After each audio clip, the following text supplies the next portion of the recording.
Assalamu alaikum viewers and welcome back to my channel Study Law with Bushra. So in today's video we are going to discuss the topic of conduct of an advocate towards the court. But before starting the discussion, I request you all to please subscribe to my channel and don't forget to press the bell icon for latest updates. Do share this video with your friends and don't forget to comment your feedback. So let's move towards the discussion. So we were discussing legal ethics and up till now we have discussed the two categories under Pakistan Legal Practitioner and Bar Council Rules 1976. That is कि एक advocate का बाकी advocate के साथ क्या रवैया होगा, उसके क्लाइंट्स के साथ किस तरह का रवैया होगा। आज की वीडियो में हम डिस्कस करेंगे कि एक एडवोकेट ने कोर्ट के साथ किस तरह से पेश आना है। So it starts from rule number 159 till rule number 167। हम इनको वन बाय वन डिस्कस करेंगे। सबसे पहले स्टार्ट करते हैं रूल नंबर 159 से। रूल नंबर 159 कहता है, it is the duty of an advocate to maintain towards the court a respectful attitude. सबसे पहली बात, एक रिस्पेक्टफुल एटीट्यूड। रिस्पेक्टफुल एटीट्यूड से मुराद क्या है कि जब आप कोर्ट के अंदर एंटर हो जाते हो तो आपने कोर्ट के साथ एक रिस्पेक्टफुल मैनर में बात करनी है, उनको एड्रेस करना है जो केस आप कोर्ट के अंदर लाए हो। ऐसा नहीं है कि अगर आपकी कोर्ट के साथ किसी तरह की कोई कॉन्फ्लिक्ट है, कोई प्रॉब्लम्स है, तो आपने उन कॉन्फ्लिक्ट्स को, या अगर जजेस के साथ आपके कोई पर्सनल ग्रजेस हैं तो आपने उन पर्सनल ग्रजेस को बिल्कुल साइड पर रखते हुए कोर्ट को एक प्रोफेशनल तरीके से एड्रेस करना है, एक रिस्पेक्टफुल मैनर में उनसे बात करनी है, उनको इज्जत देनी है। जजेस के साथ आप ऑफिसर्स ऑफ द कोर्ट हो, advocates officers of the court होते हैं। उनका काम क्या है? सिर्फ कोर्ट के अंदर आकर अपने केसेस को एड्रेस करना, अपने क्लाइंट्स को रिप्रेजेंट करना। ये नहीं कि आप अपने पर्सनल ग्रजेस को, पर्सनल कॉन्फ्लिक्ट्स को केस के अंदर ले आओ और जजेस के साथ लड़ाई झगड़ा या कोर्ट के अंदर लड़ाई झगड़े का तरीका इख्तियार कर लो। रूल नंबर 159 इसी चीज से रोक रहा है और ये बताता है कि एडवोकेट की ये ड्यूटी है कि उसने कोर्ट के साथ अच्छे तरीके से इज्जत और एहतराम के साथ जजेस को डील करना है। नेक्स्ट है रूल नंबर 160। रूल नंबर 160 कहता है, an advocate shall not advise a person. Shall not का वर्ड यूज हुआ है, मैंडेटरी है। क्या नहीं करेगा? किसी बंदे को एडवाइस नहीं देगा। कैसे बंदे को? हुज टेस्टिमनी कुड एस्टैब्लिश और tend to establish a material fact to avoid the services of the process. For example, अगर कोर्ट ने किसी बंदे को समन भेजा है कि वो कोर्ट में अपीयर हो और वो कोई ऐसा विटनेस है जिसकी गवाही उस केस के लिए बहुत जरूरी है, तो एडवोकेट ऐसा नहीं करेगा कि उस बंदे को ये कहे कि तुम कोर्ट के अंदर अपीयर ना हो। अगर कुछ भी हो गया, कोर्ट ने तुम्हारे खिलाफ किसी भी तरह का कोई फैसला दे दिया, तो मैं उस फैसले में तुम्हें बचा लूंगा, हम किसी तरह से इसको डील कर देंगे, इस मामले को सॉर्ट आउट कर देंगे। तो रूल नंबर 160 कहता है एडवोकेट इस तरह की कोई भी एडवाइस किसी भी बंदे को नहीं करेगा। उसके बाद रूल नंबर 161 कहता है, an advocate shall not intentionally misquote to a जज, जुडिशियल ऑफिसर और ज्यूरी। अब यहां पर भी शेल नॉट का वर्ड यूज हुआ है, लेकिन शेल नॉट के साथ क्या कहा गया है? इंटेंशनली मिसकोट, यानी कि जानबूझकर आप जज को मिसगाइड नहीं करोगे, मिसकोट नहीं करोगे। किसी बंदे की गवाही से रिलेटेड, अपोजिंग एडवोकेट के आर्ग्यूमेंट से रिलेटेड या किसी डॉक्यूमेंट्स के कंटेंट्स को आप कंसील नहीं करोगे। ना ही आप intentionally language of the book, किसी स्टैट्यूट को या किसी डिसीजन वगैरह को आप कंसील करोगे, मिसकोट करोगे, मिसगाइड करोगे। किसी भी फैक्ट का जिसको डिस्क्लोज करना जरूरी है, आप उसको कंसील कर रहे हो। यानी कि 161 टोटली आपको रोक रहा है कि आपने कोर्ट को किसी भी तरह से मिसगाइड नहीं करना। जो केस के फैक्ट्स हैं, जो कंटेंट्स ऑफ द डॉक्यूमेंट्स हैं, जो विटनेसेस की टेस्टिमनी है, जो किसी केस के लिए इंपॉर्टेंट है, आपने वही चीजें कोर्ट के सामने लानी है। ऐसा नहीं है कि किसी को फेवर करते हुए आप कोर्ट से बातें छुपाते रहो ताकि डिसीजन उस बंदे के फेवर में आ जाए। उसके बाद है रूल नंबर 162। रूल नंबर 162 कहता है, marked attention and unusual hospitality on the part of an advocate to a जज और जुडिशियल ऑफिसर। अब यहां पर किस चीज की बात की गई है? अनयूजुअल हॉस्पिटैलिटी, गैर जरूरी हॉस्पिटैलिटी, मेहमान नवाजी। मतलब क्या है यहां पर अनयूजुअल हॉस्पिटैलिटी का? फॉर एग्जाम्पल कि एक कोर्ट में आपका केस गया है किसी जज के पास और उस जज को आउटसाइड दी कोर्ट के बाहर आप उस जज की दावतें वगैरह करना स्टार्ट कर दो, उसको खाना खिलाना शुरू कर दो। बेसिकली आपका ये सब चीजें करने का पर्पस क्या है?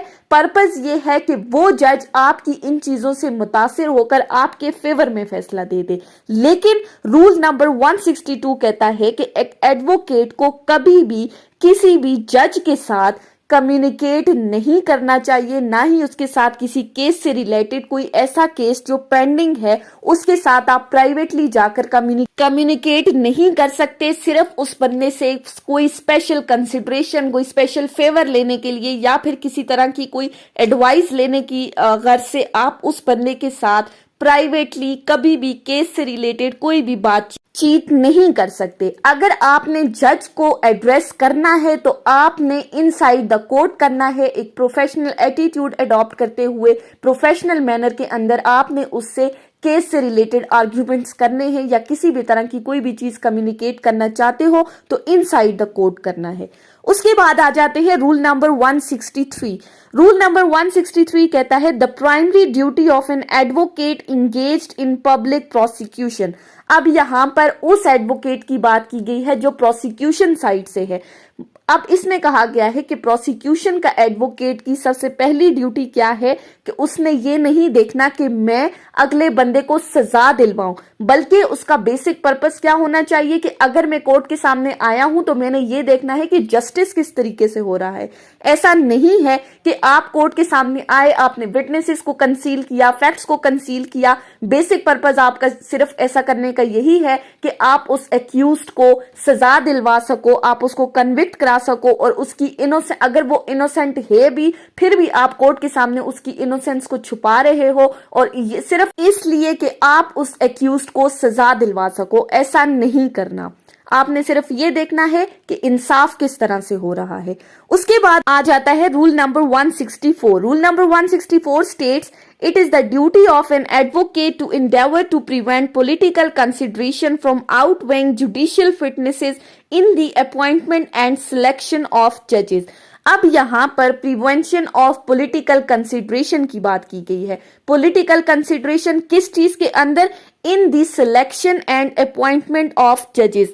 ऐसा नहीं है कि अगर जजेस की सिलेक्शन हो रही है तो उस सिलेक्शन के अंदर सिफारिश के थ्रू किसी भी बंदे को सिलेक्ट करवाया जाए, कोई भी ऐसा बंदा जो इस पोस्ट के लिए एलिजिबल नहीं है, लेकिन अगर उसका सियासी असर रसूख इतना ज्यादा है कि वो सिफारिश के थ्रू इस पोस्ट पर आना चाहता है तो एडवोकेट्स की ये ड्यूटी है कि वो इसके खिलाफ बाकायदा प्रोटेस्ट करें कि कोई भी ऐसा बंदा जो कि अनसुटेबल है बेंच के लिए, उस बंदे को अपॉइंट ना किया जाए, उस बंदे को एज अ जज सिलेक्ट ना किया जाए, बल्कि जो सिलेक्शन और अपॉइंटमेंट है वो टोटली ऑन मेरिट होनी चाहिए as per rule number 164।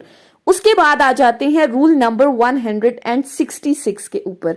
Rule 166 कहता है It is the duty of an advocate to appear in court when a matter is called and if it is so possible to make satisfactory alternative arrangements।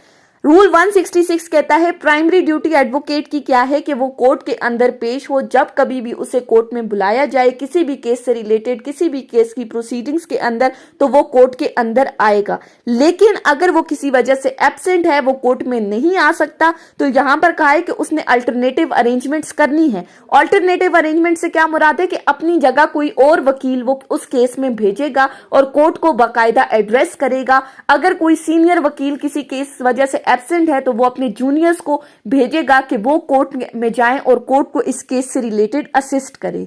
उसके बाद है rule number 167। Rule 167 कहता है an advocate should in general refrain from volunteering his legal opinion और addressing any arguments in cases in which such advocate is not engaged.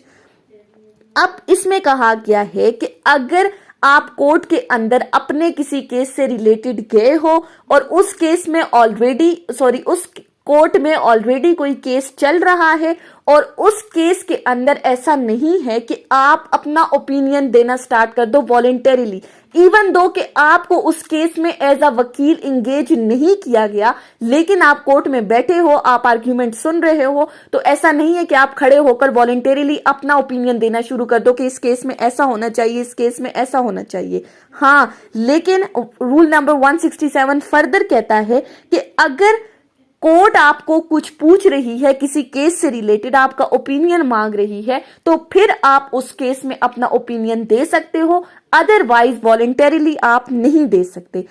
अच्छा, इसके अंदर हमसे एक रूल मिस हो गया था, जो रूल था रूल नंबर 164।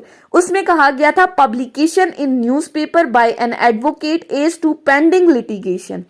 अब इसमें यह कहा गया है कि अगर कोई केस कोर्ट के अंदर पेंडिंग है, कोई केस सब जुडिस है जिसका फैसला अभी नहीं आया, तो ऐसा नहीं है कि जो केस पेंडिंग है उस केस से रिलेटेड एक एडवोकेट न्यूज़पेपर के अंदर उसके इश्तिहार देना स्टार्ट कर दे, उसमें अपना ओपिनियन बताना स्टार्ट कर दे, या फॉर एग्जांपल जिस तरह से आजकल मीडिया में लोग आते हैं और प्रेस कॉन्फ्रेंस आप करना स्टार्ट कर दो कि ऐसा केस कोर्ट में चल रहा है, इस केस में ये होना चाहिए, ये होना चाहिए। ऐसा नहीं है।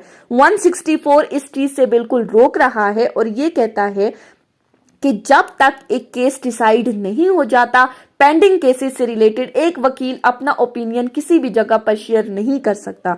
हाँ, अगर कोई केस डिसाइड हो गया है तो आप उस पर एग्री या डिसएग्री कर सकते हो, लेकिन आप अपना ओपिनियन फिर भी नहीं दे सकते। सो 164 में इस चीज की प्रिवेंशन की गई है।